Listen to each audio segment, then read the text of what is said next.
qui sont là, qui ne répondent pas au système de Aliou, ou c'est Aliou qui ne met pas les profils qu'il faut pour justement porter son projet offensif? Parce que man, il faut que tu m'expliques un peu. dama gis ñaari visage ci équipe bi Aliou il s'est organisé pour régler son problème de repositionnement et de compensation quand il s'agit de la structure défensive.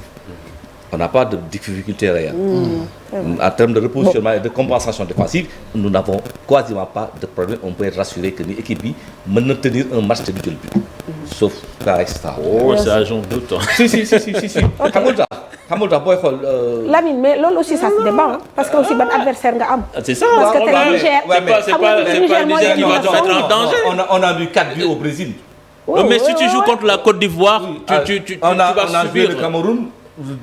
On n'a pas eu de... On n'a pas... Ah, si. Bon, il y a eu des moments où on a souffert, mais on a tenu. Il y a eu des dernières minutes. Les 10 dernières minutes de Cameroun, mais Cameroun, beaucoup y a aussi. Tu as joué contre le Togo. Tu as joué contre le Togo. Mais ils ont raté plein de buts. Bu ñu digressé dañu pare fii après ñu dem fële sinon dañuy jaxasoo. Vas-y. Donc léegi ma wax di donc ça il l'a réussi et c'est pour man acquis la acquis structurel bu wóor la pour faire une bonne équipe. Mais man dama ni léegi xam nga dama wax sànq ni nos milieux de terrain ont été très actifs mais dañu tenir le bal bi suffisamment en termes de préparation pour nous trouver des occasions nettes nga xamante ni on sort d'une 1-2 jàkkaarloo góol bi wala un centre en retrait waa ji affaire yooyu donc qu'est-ce que réellement j'ai vu que ni préparé na leen moom mooy c'est-à-dire que li may wax sànq on démarre à droite mais on joue le basculement à gauche pour faire un centre. Donc il faut de la présence dans la surface de réparation pour ñu mën di dugal bi.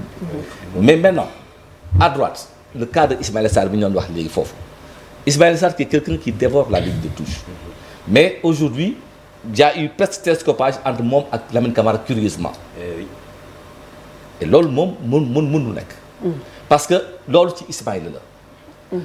Chaque fois que gis que mu yore bal bi day tourner defaat nii dellu ko ginnaaw nii alors que moom bu yoree bal bi dafa war engager une course pour xool équipe bi di wuyoo su engagé dem ligne de touche bi équipe bi wuyu fekk si ka il peut trouver rapidement un 2 parce que day taxaw jox Lamine tapé dem continuer dem course am soit il a mu bañ laaj bal bi engagé dès le départ une course en profondeur ñu sànni ko bal bi et ça c'est dans ce cas où il est meilleur.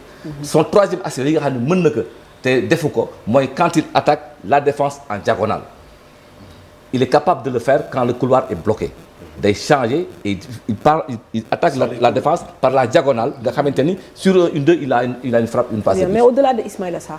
Au-delà de Ismaïla Sarr, nos attaquants aujourd'hui. Habib ak Jacobs ak Pape Gueye. J'ai trouvé que Iliman était brillant. Mais même dans le couloir de j'ai trouvé Iliman.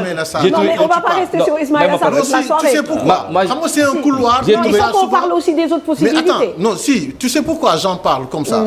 C'est par rapport à l'absence de Sabali. Tu sais, Sabali, quand il joue avec Ismaïla Sarr, il y a une certaine complicité entre eux. Et souvent, sur ce côté droit-là, on fait très mal à l'adversaire. Mais à culpa. Donc moi, ça, c'est quelque chose quand même de très important. Li nga wax feeñ na parce que am na ay moments yoo xamante ni Ismaïla ne comprenait pas qu'est-ce qu'il devait faire. Oui, c'est vrai. Donc déggoo bi war na complémentarité boobu il faut le travailler. Il travaille avec quelqu'un avec qui il joue sur ce même registre-là depuis des années. ñu ngi liggéey ñoom ñaar ci poste boobu foofu. lu leen ñu ngi ko fay def. Et à chaque fois il le réussit. wax nga Iliman il faut qu'on a Iliman moi je l'ai trouvé trop brouillon quand même. Trop brouillon dans son jeu. Mais de façon globale, est-ce que vous ne trouvez pas aussi qu'il y a beaucoup de déchets techniques dans Absolument. Dans le dernier. Non mais xam nga ñun dans ce cadre-là. Nous brouillon boobu ça dans ce cadre-là. Parce que aussi le système, l'animation, mais aussi footballeur, football. da nga war a sur yenn yi. Contrôler bu baax. Excuse-moi mais quand surtout dans le dernier tiers. C'est là où on se rend compte quand même qu'il y a eu beaucoup de déchets dans le jeu. Parce que ci dernier tiers bi mauvaise passe yi ci lay am. dribble bu bon bi mauvais choix bi. surtout choix bi nga xam ne da nga war a ñëw. jouer à une touche chercher un 1-2. wala le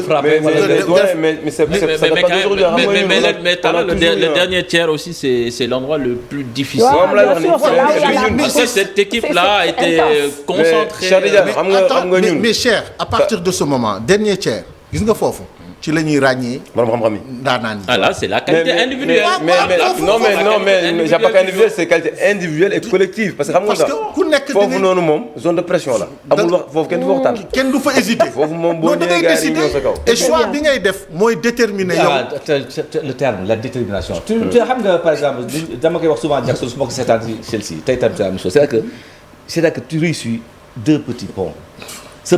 mais loolu but moo si war topp tu ne peux pas perdre ce ballon là. mais et puis man deuxième petit pont bi pour man c'est abusé. d'accord premier bi doy na chercher leneen lu gën a simple. il peut pas perdre ce ballon là mais mënoo def benn bi te xam ne benn bi day gudd. il peut pas perdre ce ballon dafay gudd deuxième petit pont bi daf lay wóor ne moo ko def bu gàtt. musée la galerie alors que loolu taxu ñu jóg c'est vrai que. benn bi bu boobaa xam nga loolu efficacité bi ngay chercher dans le dernier tiers foofu fii. pour man foofu moom choix yi ngay def mais ñu noonu la joueur quoi. mais c'est surtout ça mais c'est ça la trempe des grands attaquants. c'est-à-dire qu'à partir du moment où tu es dans cette surface de réparation.